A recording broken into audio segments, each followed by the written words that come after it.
Hi, my name is Kevin Van Trump. Our family founded AgSwag because we felt there was a void in the industry.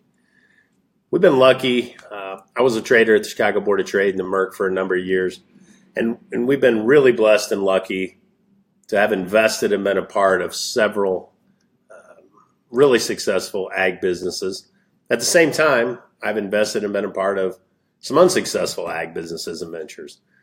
As a whole and collectively, I've also had the opportunity to be a part, be on the board and oversee, I should say, and look down from 30,000 feet from many other of our investments and businesses in other industries and other sectors.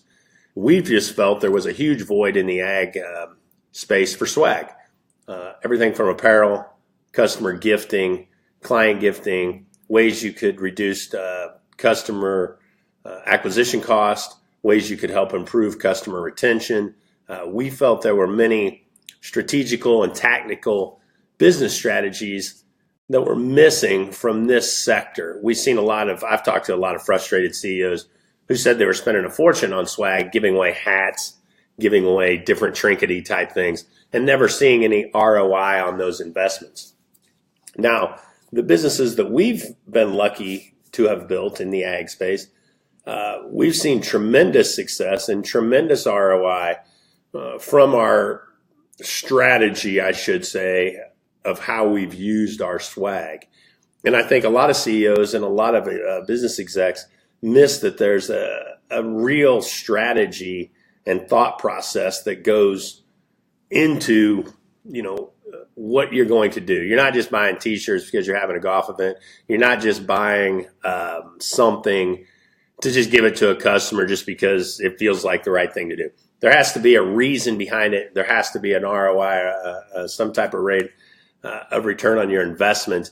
Or if you're a smart CEO, you just cut the whole budget and just say, we're done doing it. And I've seen this across the ag sector. It seems like I've spoken at some of the biggest events in the United States on agriculture, and I've been the keynote at many.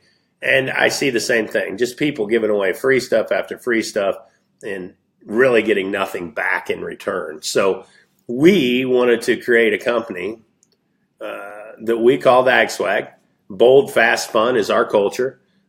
Bold because we want to take shots and think outside the box. We want to be bold and aggressive to maybe offer up some ideas that folks haven't thought about. We want to be fast because we believe it's not the big that eat the small, but rather the quick that eat the slow. So we want to think quicker, and we want to be able to move and turn and pivot quicker than other businesses. And we like to have a lot of fun. Our family loves to have fun. We like to go out. We love to meet with other companies, have fun, other business execs, and really hire people on our team and on our staff that'll have fun. So when you see the GOAT, we like to put a smile on people's face. We believe we can help you and believe we can be a part of your team and what you are trying to build and offer up some new and fresh ideas, challenge your thoughts and current perspectives. And like I said, bring some new light on the subject. A lot of folks, when we first call them up, they want to talk and say, yeah, send us out a catalog, one of those giant, thick catalogs with 1,000 trinketry, gadget, gifts, and different things in it. We don't do that. We have a limited number of SKUs that we've personally tested on our own markets and our own businesses. We know what works. We've done our data analytics. We've crunched the numbers. We use Salesforce and a lot of their back-end things to track and see how our performance is with our swag and our gifting. And so we really believe that we can be your experts in this field, not only from a strategy standpoint, a tactical standpoint, but also offering worldly wisdom on things that work, things that don't work. Do they run big? Do they run small? Will they wear out real easy? Will it be something that people just throw in the back of the pickup truck and it gets no ROI? So that's where we say we're going to be a little bit different. If you're looking for low-cost provider or just cheap and quick and click on the internet and order a sweatshirt or a hat or something of that nature, we're probably not your company. We're going to be more for your specialty type of items. You have big events. You have certain things you're really wanting to impress people on, or you are looking to implement and build a strategy that fits cohesively and holistically with your entire business. And we're doing that for a lot of companies currently right now. We're working with Crop Risk Services. I know Jordan has some things going with CGB. We're doing some things with Benson Hill, a lot of ag tech startups. We're trying to help them get some of their key components right in their strategy so they can use that moving forward. So I appreciate the time you're giving us today to just walk through a couple of quick things, kind of show you a little bit about what we do, how we can maybe help you guys out, and hopefully become a part of your team as we move forward. So I'm going to kind of pop through a little bit of a slide deck we put together and just talk about a few things. And, we can have a meeting and schedule something from here, just kind of an introduction to what we offer and kind of how we think. And then from there, you'll get a better understanding and you'll be able to determine if you'd like to do business moving forward with us. So like I said, we're not here to upset the current apple cart. I know everyone has a lot of contracts in place with other providers. Maybe it's Staples, maybe it's some other low-cost providers. Like I said, we're here to maybe offer a new channel and a new set of ideas for folks to think about. So thanks again. I'm going to kind of jump right into the slide now. We start off, and like I said, I've been lucky enough to be a part of many startups, many funding ventures from the ground up, many in it at later stages. But it never ceases to amaze me how many times we talk to CEOs and their leadership teams. And a lot of our investments are based on that from our family investment strategy. What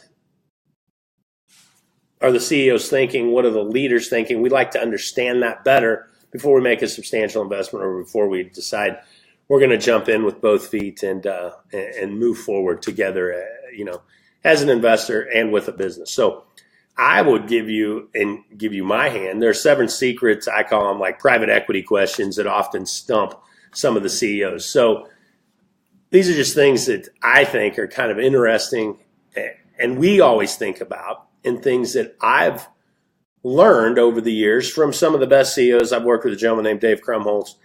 He was the CEO at a company called American Identity.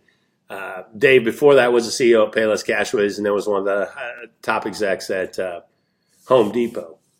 He's also a good friend. He was friends with Bob Nardelli. Nardelli was a G with Jack Welch. Nardelli was then CEO of Home Depot and the CEO of Chrysler. So I was able to learn a lot of things from a lot of very well-respected sources in other industries, not just in ag. And I've been able to take those things that I have learned and move them into this space. So, like I said, you can use these to challenge your own thoughts for your own team as we move forward here and grow our businesses together. Question number 1, how well do you know your culture?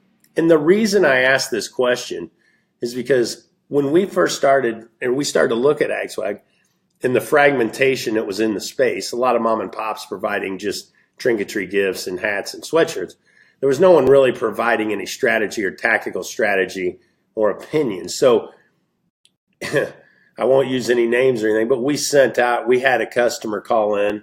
They were a venture capital firm, wanted to use our business to provide their swag.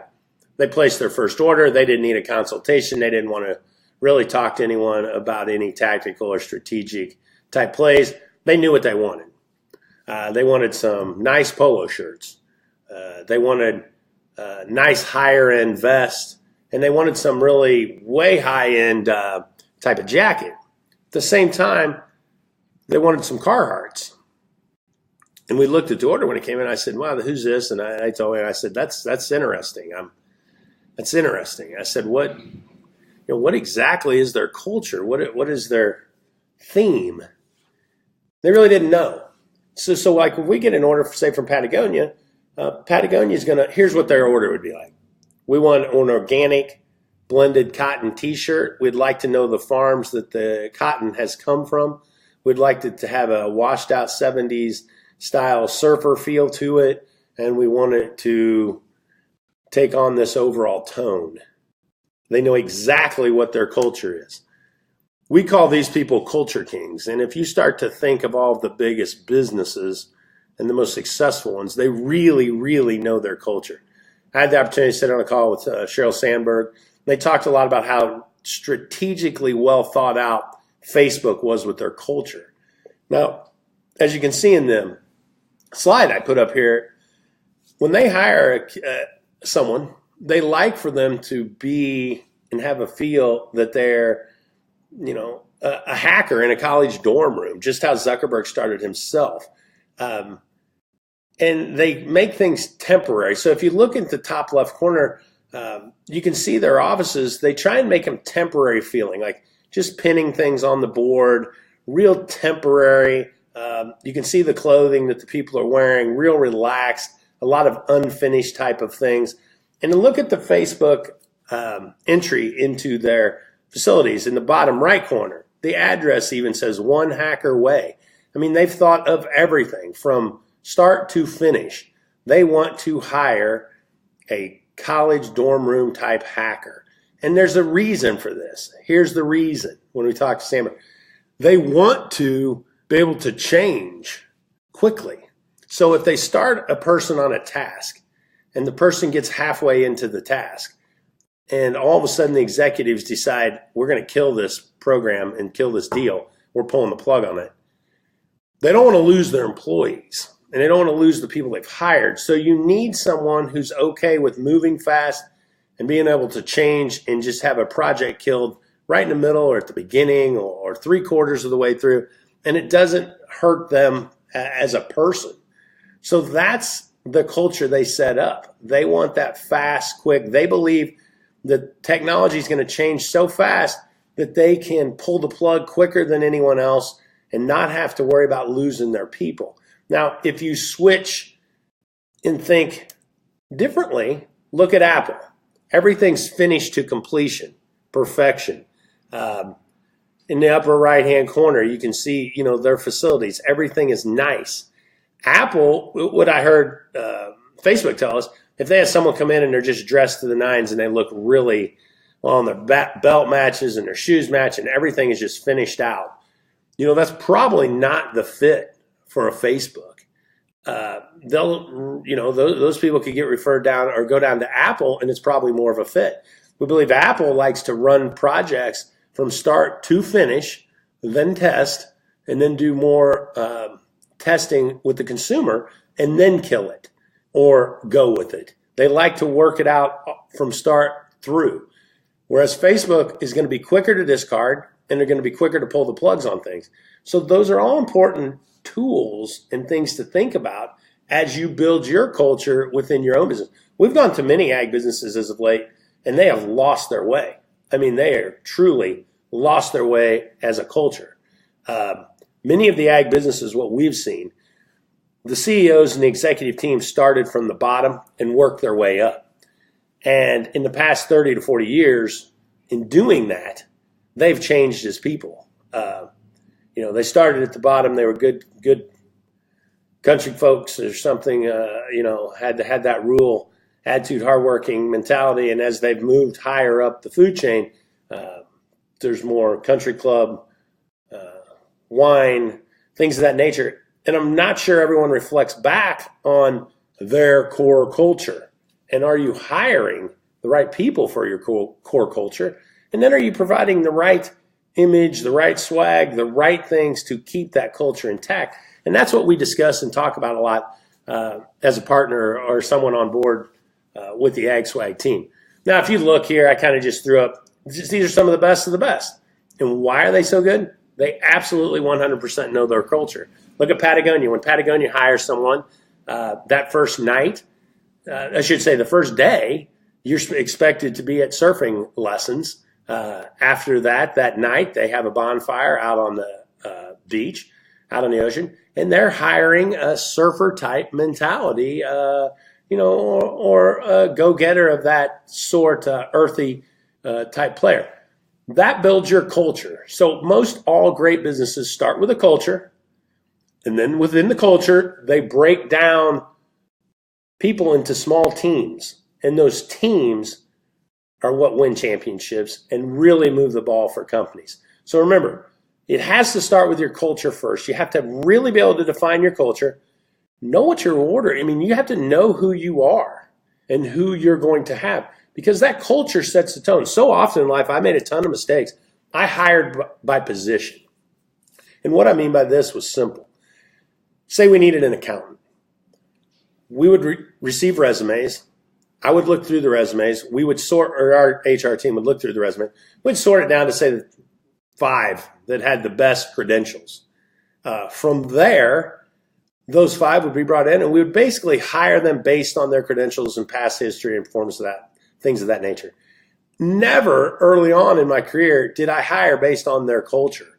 And is our culture a best fit for them and their personality and their core values and their core beliefs and things that they enjoy in life? Because if I can get that culture right, it's worth way more than their accolades or their previous credentials or where they went to school or things of that nature. If they're a good fit culturally, I can place them into teams within our organization, and we are able to move very fast. If they're a wrong fit culturally, I put them onto a team, and it blows my teams up, and it creates headaches, and there's drama, and there's constant just reverberation through the entire business. You look over here at the slide of Tom Brady and Belichick, build one of the greatest, dynasties of all times. And you talk to Belichick, and his dad was a military guy, and he's started with their culture. They built a culture, Kraft, Belichick, Brady. In the beginning, Belichick knew what culture he wanted set. He keeps the culture constant. He brings the team change constantly. The rosters of the team. Look at the New York Yankees. Knew their culture. The Boston Red Sox know their culture. Bring in players. Try to adjust. Try to make the team the right roster and the right team chemistry. You have to have the culture right, and then from there you move down the line. U.S. hockey team, the 80s hockey team, one of the greatest underdog stories in history. Again, knew their culture. Built the team around that based on his culture and what he wanted. SEALs, same type of thing. I'm looking at the screen right now. Navy SEALs, they hire based on their culture. They work on things to reverse flow. We can get into some of that a little later as they try to strategically move information quicker to their leaders and to their executive teams. And that all, though, plays a part in hiring the right person. Are they going to be able to pivot quickly? Are they going to be able to be people that can make changes?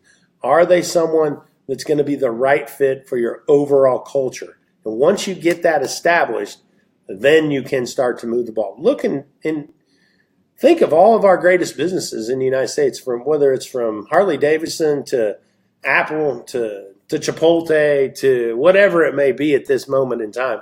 John Deere, they had gotten their culture right at one point for sure, and then started to build teams within that culture.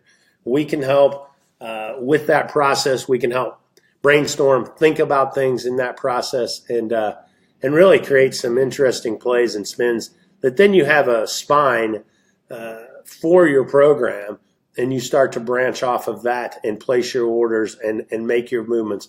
Once you have that main spine in place, it makes things a lot easier, and we can do things and target things in a lot more efficient manner. So as we move forward, question 2, are you working to improve employee retention? This one was always a tough one. One of our best examples is probably Costco. Costco spends an inordinate amount of time, energy, and effort and money in training their people. Once they get the right cultural fit, they do a lot of due diligence and take a lot of effort and time with their onboarding process. Now, here at AgSwag, we like to help companies create things that can improve that onboarding process. Like we talked about Patagonia doing the fires. Not everyone has an office that overlooks the ocean where they can have a bonfire on the beach, but we create things, box sets. We can create gifting things that when you bring new employees on, excuse me, it helps with that onboarding process, helps with employee retention, and helps give them a sense that they're the right cultural fit and they love working with your company and with your firm, rather than it just being a job. And that's what we try to overcome. So hang on one second. Sorry about that.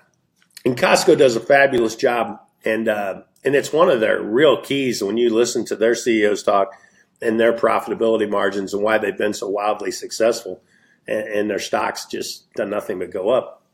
It's a lot to do with their employees, their cultural fit, and how they've trained them and work with them through that. Similar to Starbucks. You talk to the employees and the people. I always, when I go to these stores, I talk to their employees because we have money invested in both Costco and Starbucks, and you talk to them and ask them, and they just absolutely love working there. And a lot of that has to do with the onboarding process. You know, even if you're a small farm, your onboarding process, are you giving them a cool Carhartt? Are you giving them some things that have their, you know, your company name on it where they can be proud and promoted? Are you giving them some things that make them feel like they're part of the group and part of a culture? Right on up to your biggest companies. Are you doing the same thing? So that's a little what we talk about and help folks with.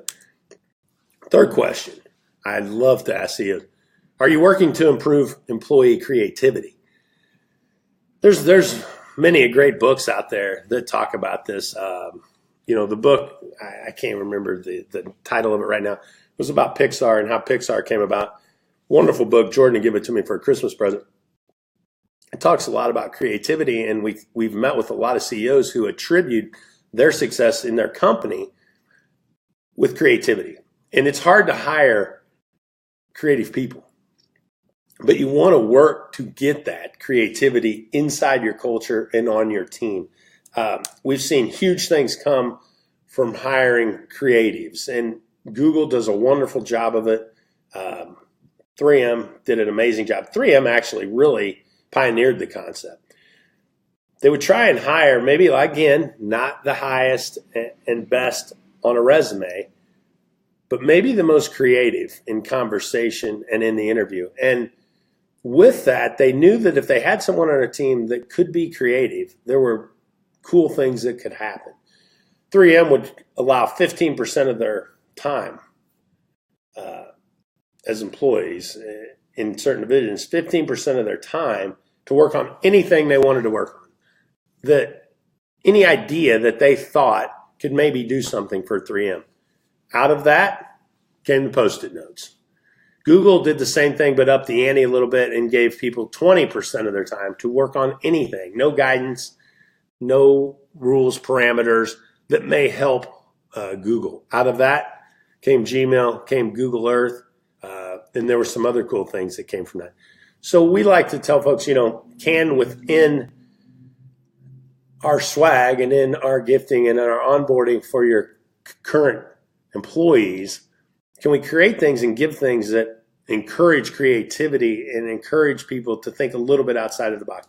So we like to help in those ways as well and come up with new and unique ideas and new and unique thoughts that fall in line, like I said, with the core culture that you deem to be best fit for your company. Next question.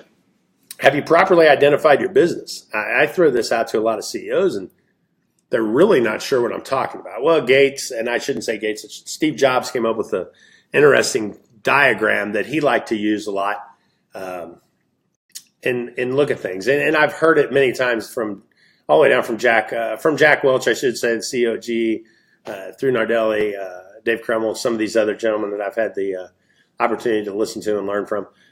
You know, it's pretty simple. You got to kind of identify what segment you want to live in and play in. You know, if you look at the bottom right, high value, low uniqueness.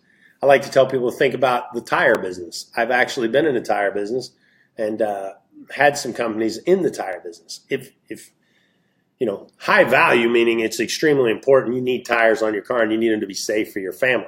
Low uniqueness. Tires are not unique. You don't have something that's going to stand out from the crowd. So you know when you identify your business as that, you're in a low gross environment. You have to figure out a way to be the low cost provider and win.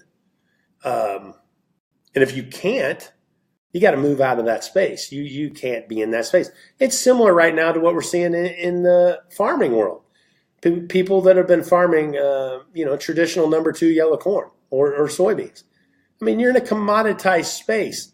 There's no uniqueness. High value, low uniqueness. The money in the prize is going to go to the low-cost producer. Never before have we seen the world look to growers in the United States as a higher cost producer. All of a sudden, we have people in Ukraine, Russia, South America that are lower cost producers than we are.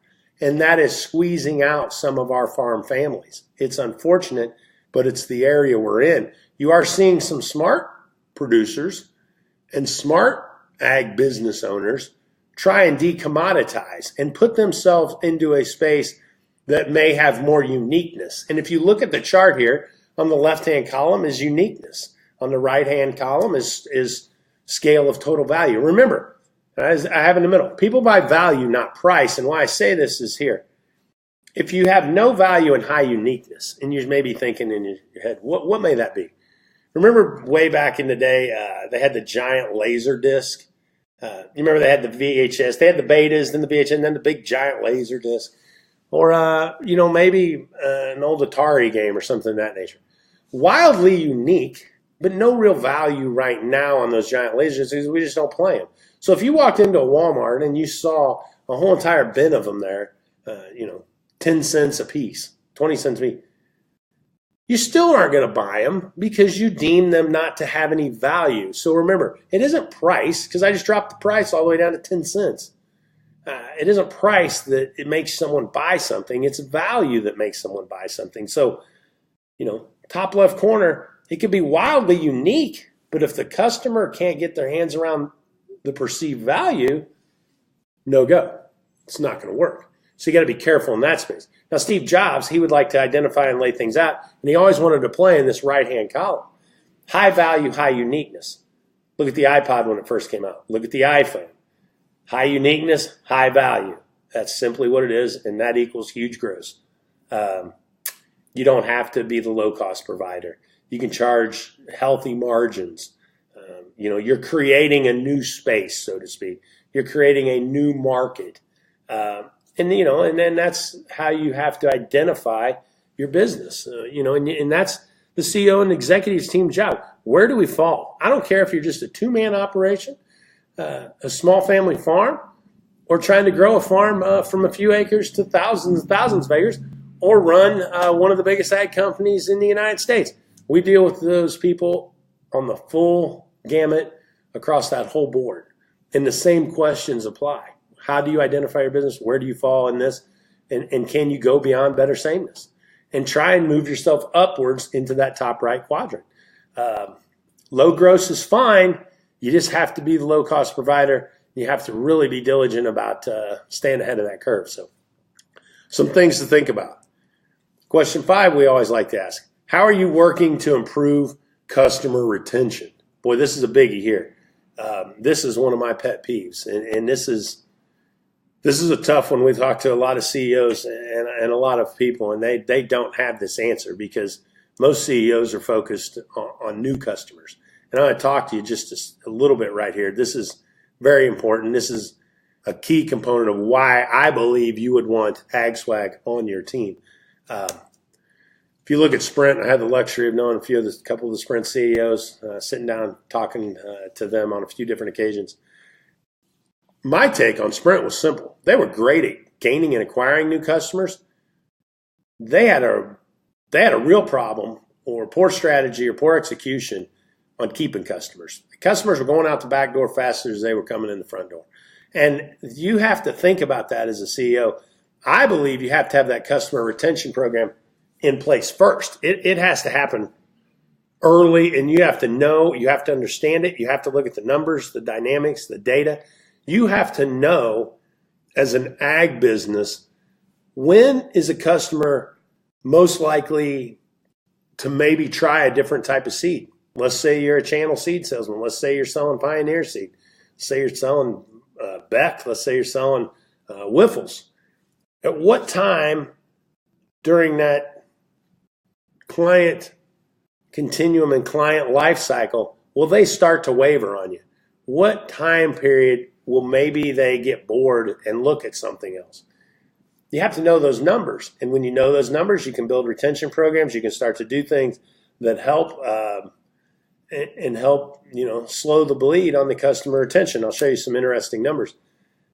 A lot of people, I hear a lot of opinions all the time, but it's numbers that really matter when you start to think about things. So we put up here, top left corner, 5X to 25X, meaning it's going to cost the CEO 5 times to 25 times more money to get a new customer than just servicing their existing in a better manner.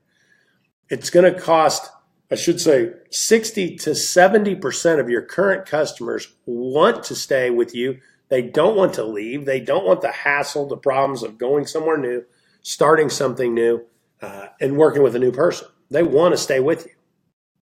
If you look in the bottom left corner, 80% of future profits, 20% are going to come from that. So it's like, if you look at it, I should rephrase that a little bit. And let's just look at the other side. 90% of new CEOs are going to focus on new business. And I'm telling you, that's not where it comes from. It does not come from that whatsoever. So I think when we talk in the bottom left, 80% of your future profits will come from 20% of your current customers. So you start to ask yourself a million times, am I doing enough to stay on top of my current customers? Or like most CEOs, are you just constantly zoned in and focused on getting new clients? And I've seen that happen a lot, because when you start a business, that's what your main thoughts are. You're trying to get new clients and new customers. And a lot of times, your top executive teams don't switch gears and don't circle don't circle back the wagons and really shift all of their focus to mining their internal database, mining their core customers that they currently have, and how can those customers then implement and fuel stronger sales, bring in more people, and help grow the business from that manner. So we think there's a fine line between growth early on with new client acquisitions and then shifting gears to become masters at client retention and having your current clients drive your business and get new customers. So that's something we work with our clients as well on the AgSwag side of how we can create that channel and that type of play. If we move forward and you talk about question 6, we only have a couple more. How are you working to build brand ambassadors? And this is a huge part of that last question with customer retention. We really, in our businesses, especially in ag, we try to build brand ambassadors. We always toss out a question. Let's say you had a questionnaire that you sent out to your existing customers, or a customer experience. Say you owned a restaurant. What was your customer experience? Let's say 0 being awful, horrible, poor, the worst ever, to 10 being awesome and great. Extremely satisfied, I should say, based on the slides we have up here. When we talk to most CEOs and most executives, they will always gravitate towards the 0 to 3 to 4 category. If someone circles a 0, 1, 2, 3, or 4 as their experience and their like or dislike, they will generally gravitate and focus on that. We look at things differently, and I've seen the best CEOs, and I've learned from some of the best, look at this differently as well. The people that give you the 1, 2, 3s or 4s, we really give them 0 focus. We'll read what they have to say, and it'll go into a pile. It'll be kicked around for brief moments if there's something just really blatant or apparent that seems to be sticking out. We really give it 0 to little focus, and we really won't spend any money, firepower, or capital towards those people in that lower tier. Our 8, 9s, and 10s are what we call brand ambassadors. We believe those people who are in that category of our companies, and we can identify, and we have our salespeople identify, who would give you 8, 9s, and 10s. And we believe those brand ambassadors are people that are going to take and carry our torch for us. They're going to tell a few of their friends. They're going to tell some of their closest relatives that they should try us or use us if they have something come up that is in that space. our goal, we believe, as executives and CEOs, you have to focus in on that 5, 6, and 7s. I mean, that's all there is to it. You have to be able to convert and move those 5, 6, and 7s up to 8, 9s, and 10s. And how do you do that? And that becomes the magic question. We believe you can do that a lot with the right type of swag, the right type of client gifting, the right type of things you send to the client outside of your core business.